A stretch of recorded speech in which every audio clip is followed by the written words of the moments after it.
Só lembrando que a gente viu na aula passada, a gente estava falando muito, já faz quase 2 horas e meia falando disso, que é o equilíbrio ácido-base.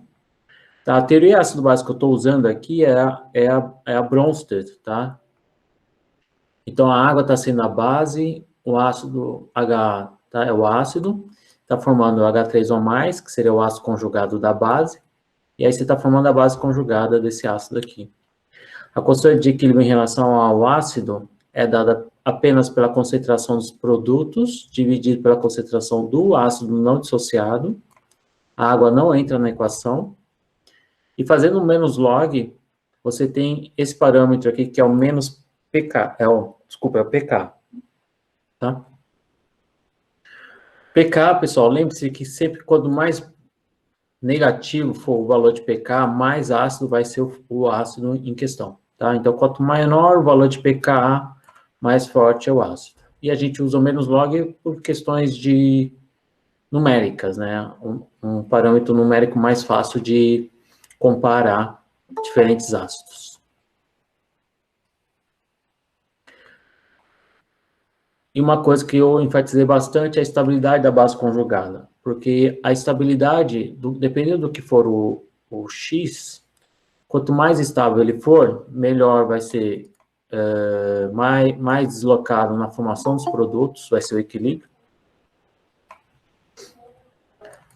Você vai ter um maior valor de K, né? Você vai ter maior concentração de H+, consequentemente, esse HX vai ser mais ácido, certo? Então, quanto mais na forma dissociada do que a forma não dissociada, quanto mais nesse lado for o equilíbrio, mais forte vai ser esse ácido aqui, certo? E o parâmetro que a gente usa é o pKa. E aí a gente viu alguns fatores que estabilizam base conjugada, né? A gente viu eletronegatividade, tamanho, efeito indutivo, solvatação, e alguns outros efeitos que a gente não comentou por falta de tempo, tá? Então, mas via de regra, resumindo, quanto menor o valor de pKa, mais forte vai ser o ácido. Quanto mais forte o ácido, mais estável deve ser a base conjugada, certo? E quais são os fatores que estabilizam a base conjugada? A eletronegatividade, né? Quanto mais eletronegativo essa base conjugada em relação a um similar, mais estável será isso aqui, consequentemente, menor vai ser o pK, mais forte vai ser o ácido. A eletronegatividade funciona com os elementos do mesmo período, tá? O tamanho, a gente leva em consideração elementos do mesmo grupo. Então, quanto maior o tamanho, a carga negativa fica mais espalhada, né? Então, vai ser mais estável a base conjugada. Então, aquela classe flúor, cloro, bromo e iodo é mais estável, na forma de iodeto. Então, significa que o HI é mais estável. Ressonância é um fenômeno que acontece bastante com moléculas orgânicas.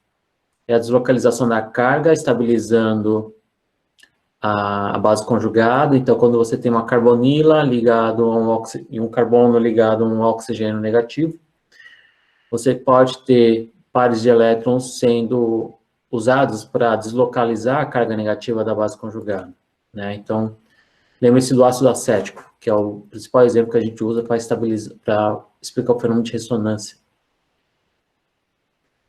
E o efeito indutivo, que é a presença de átomos eletronegativos, né? Por exemplo, halogênios, longe da carga negativa, mas que ajudam a estabilizar por eles terem uma afinidade com elétrons, né? E a solvatação, isso acontece com todo o processo, toda vez que você vai dissociar um ácido, né?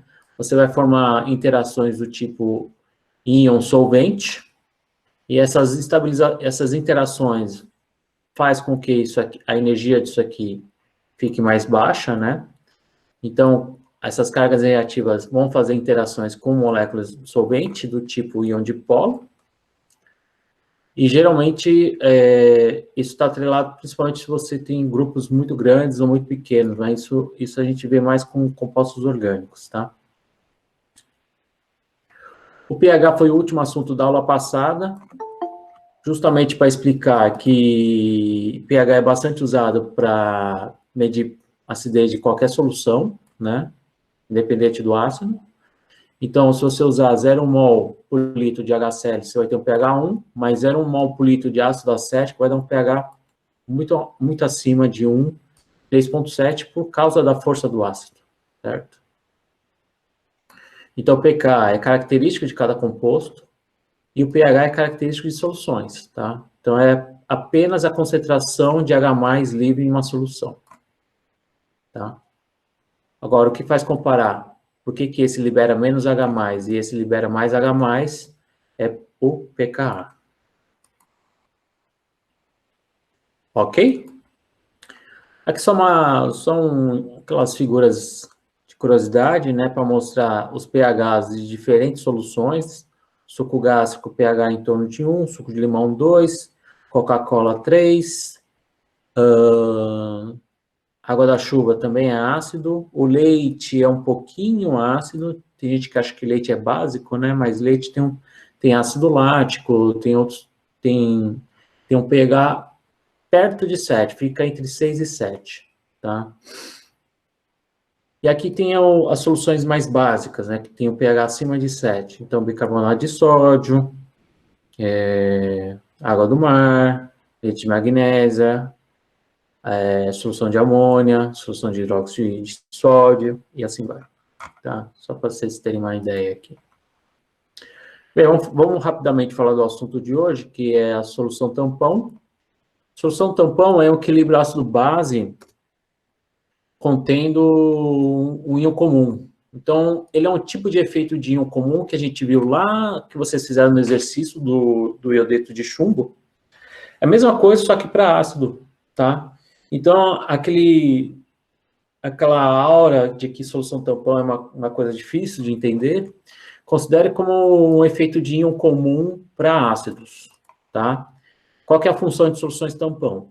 É resistir mudanças no pH de solução. Então, você prepara uma solução tampão, o pessoal da biologia usa muito, o pessoal da bioquímica, microbiologia, para simular soluções que simulem sangue, simulam o corpo humano, sistemas fisiológicos, são todos sistemas tamponados, e a gente simula preparando essas soluções, e a solução tampão é muito, muito utilizada para ensaios clínicos, ensaios de fármacos, né, ensaios in vitro, para testar fármacos, testar vacinas, testar novos remédios, e assim vai. Ele é composto basicamente, então, você precisa ter um ácido fraco, né, e um sal contendo a base conjugada. Então, um dos tampões mais comum é o tampão fosfato, que aqui é o de hidrogênio fosfato e o monohidrogênio fosfato. Mas também tem tampões do tipo acetato, que você usa ácido acético e um sal contendo o acetato. Então, você tem um íon comum aqui. Então, o ânion, que é a base conjugada, ele vai estar em quantidade acima, né? Você joga um sal que contém isso daqui, então você vai ter grandes quantidades disso e do ácido não dissociado, tá? Então, é mais ou menos assim que funciona. Eu peguei aqui o exemplo do HF, que é uma figura do livro, ilustra bem o poder tamponante que a gente fala, né? Por que ele resiste às variações de base ou ácido? Então, uma solução tampão, Opa, o que aconteceu aqui? A solução tampão contém, então, grandes quantidades... você precisa de um ácido fraco, e você também precisa de um sal contendo a base conjugada desse ácido fraco. E aí você vai ter, no equilíbrio, grandes quantidades, então, dessa espécie, que é a base conjugada, e o ácido não dissociado, tá? Pelo fato disso daqui estar em grande quantidade, você vai ter uma grande quantidade de ácido não dissociado. Se não tivesse bastante disso, você teria um equilíbrio comum de ácido base, você vai ter a quantidade de F- em função da constante de equilíbrio. Mas o tampão, você precisa, de novo, você precisa do ácido fraco e um sal contendo o ânion do ácido fraco. Por quê? Vamos ver o que acontece se você adiciona H+. Quando você adiciona H+, vai reagir com o fluoreto. Então, no momento que você goteja ácido, esse ácido vai ser prontamente reagido com a base conjugada, formando mais o ácido fraco, certo? O que aconteceu aqui? Você consumiu, o tampão consumiu o H+. Você não tem H+ livre aqui. Então, esse H+ que você adiciona no ácido, ele é prontamente consumido para formar mais o ácido não dissociado. Como ele é um ácido fraco, eu vou ter pouco H+ no meio. A mesma coisa acontece com o H-. O H- é uma base forte.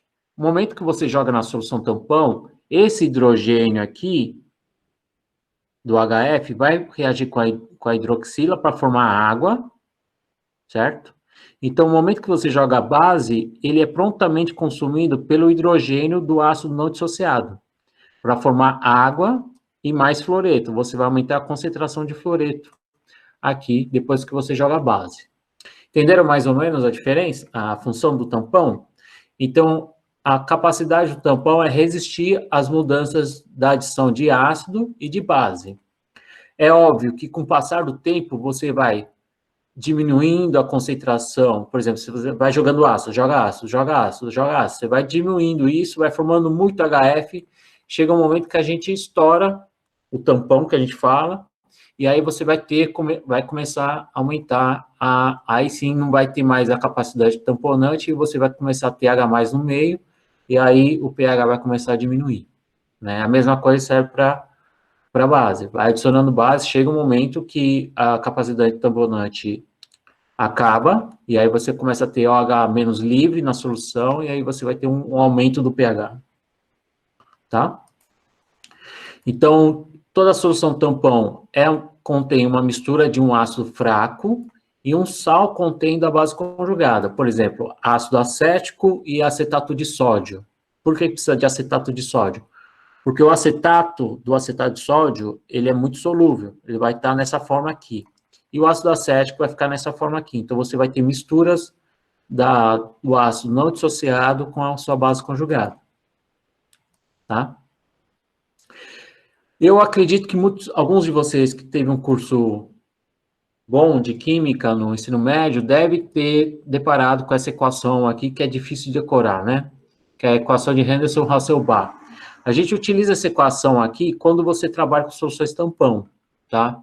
E a gente percebe que as soluções tampão, você não precisa das concentrações conhecidas. Apenas a razão entre as concentrações de ácidos e da base conjugada são suficientes, óbvio, você precisa do pKa para você saber o pH dessa solução tampão, tá?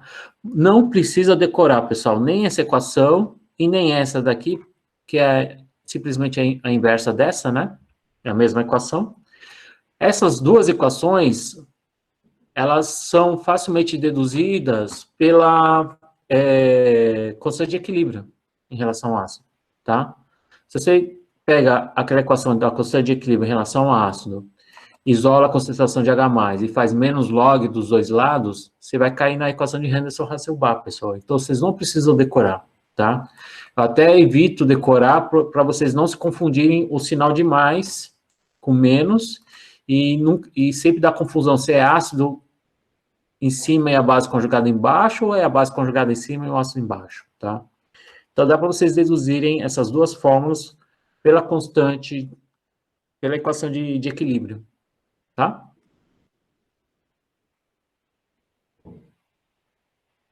Ok? Então, aqui tem um exercício aqui que eu não vou fazer, porque vai ficar muito maçante, mas um exercício parecido eu vou enviar hoje, até o final da semana, para a tarefa para a semana que vem, tá bom, pessoal? Que está relacionado a pKa e soluções tampão. Esse tipo de exercício, se você embutir, usar a equação diretamente, dá para fazer. Então, o exercício, por exemplo, pede um tampão de pH 4,3, usando essas misturas aqui, certo? Ou ácido acético acetato, ou hidrogênio sulfato com sulfato, ou HCN com cianeto, tá?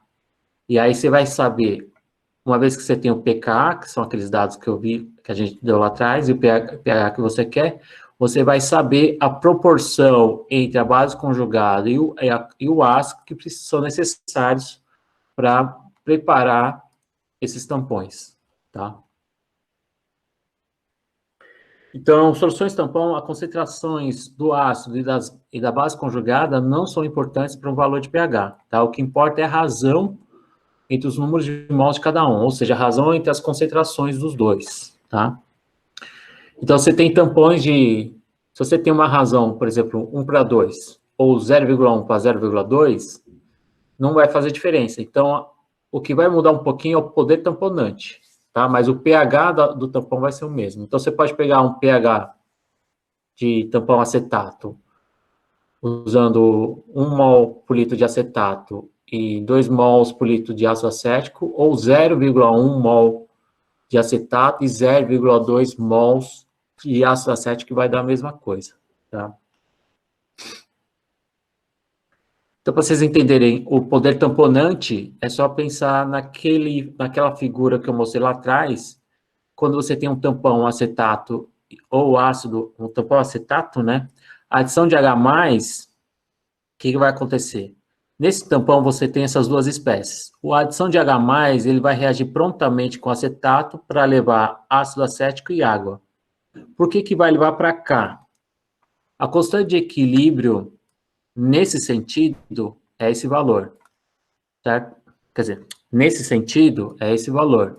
Só que no sentido contrário, que é a K reversa, ela tem uma constante bastante favorável, certo?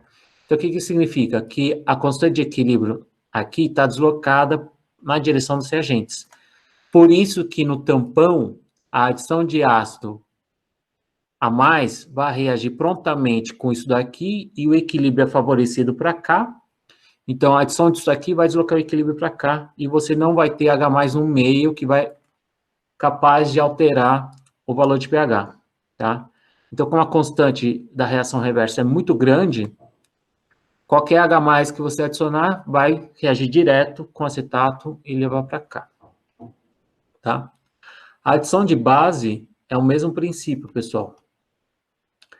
Então, se a gente considerar essa outra constante agora com a formação de OH-, a reação reversa também é bastante alta, ou seja, daqui para cá é mais favorável do que daqui para cá, certo?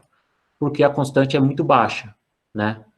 Então, a adição de base no meio vai reagir rapidamente com o ácido acético não dissociado para levar mais acetato e água, porque a constante desse sentido aqui é muito alta, é bastante favorável, tá? Então, a gente está usando os parâmetros de constante para explicar o poder tamponante. E aqui é tudo que eu falei agora há pouco. Então, um tampão resiste a uma variação de pH quando uma pequena quantidade de OH- ou H+ é adicionada. Quando o OH- é adicionado ao tampão, o OH- reage com o H do ácido não dissociado, isso aqui acho que está errado. Tá? E quando você adiciona H+, o tampão ele reage com X- para produzir HX. Tá? E essa razão que a gente usa na Henderson-Hasselbalch, ele permanece quase constante. Vai chegar uma hora que a concentração, se você adicionar muito H+, você vai ter muito disso aqui, e aí vai começar a mudar o pH. Tá? Eu falei rapidamente de tampão, porque tampão geralmente tem muitos professores que não conseguem dar em aula, não chegar nesse ponto. O pessoal acaba nos processos industriais. Na verdade, o conteúdo da disciplina está adiantado, porque como agora eu comecei a dar 2 aulas por semana, estou conseguindo adiantar a matéria. Não sei se vocês estão percebendo, tá?